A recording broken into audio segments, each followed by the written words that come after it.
Alors, si on veut essayer d'analyser la transformation systémique du monde maintenant, il y a en fait trois grands trends qu'il faut prendre en compte. Le premier est évidemment celui de l'arrivée d'un monde polycentrique.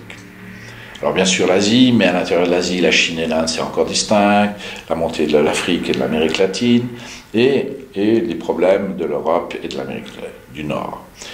Ça crée, dans le fond, des frictions énormes.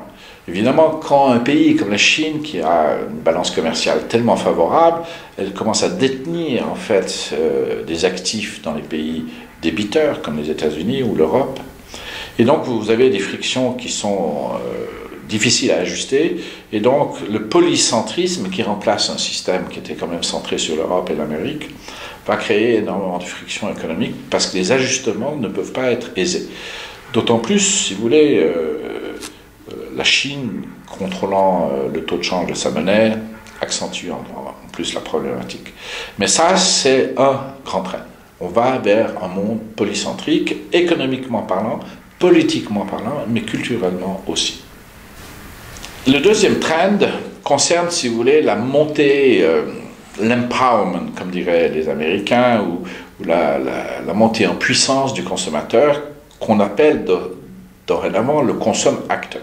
En quelque sorte, si vous voulez, le consommateur monte dans la chaîne de la valeur. On le voit très simplement dans IKEA, dans le modèle d'IKEA, où les deux coûts les plus importants pour un fabricant de meubles, qui sont le dernier mile, c'est-à-dire le transport du meuble du magasin à l'appartement, ça c'est extrêmement coûteux, c'est plus cher que tout le reste, et le montage ont été externalisés chez le consommateur, qui lui-même est évidemment très fier le lendemain matin, quand il a monté son lit et que le lit a tenu le coup.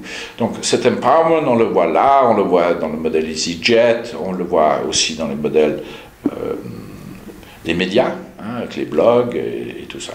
Donc ça c'est un modèle où évidemment, quand le consommateur entre dans la chaîne de la valeur, il devient coproducteur, co-créateur. Et on le voit aussi en politique. On peut dire que dans la toute première phase de la révolte arabe, du printemps arabe, c'était une révolte d'un consommateur politique. Bon, après, ça a pris d'autres directions, mais on voit très très bien ces mouvements-là. Et on peut les multiplier, les exemples. C'est le deuxième trend. Le troisième trend, c'est un rééquilibrage dans ce que j'appelle le glocal. Le glocal, c'est évidemment l'envie, et là il y a plusieurs signes très importants. La naissance des métropoles, par exemple, est un signe de ce glocal. Les AOC, c'est-à-dire les marques déposées du territoire face au reste du monde, mais aussi l'attitude des gens face à la musique, face à la culture, face à la nourriture, où il y a une réappropriation dans un mouvement global de caractéristiques locales, avec lesquelles on se sent bien. Donc on marche sur deux pieds, le local, le global et le local. Un exemple tout à fait fascinant, c'est McDonald's. McDonald's qui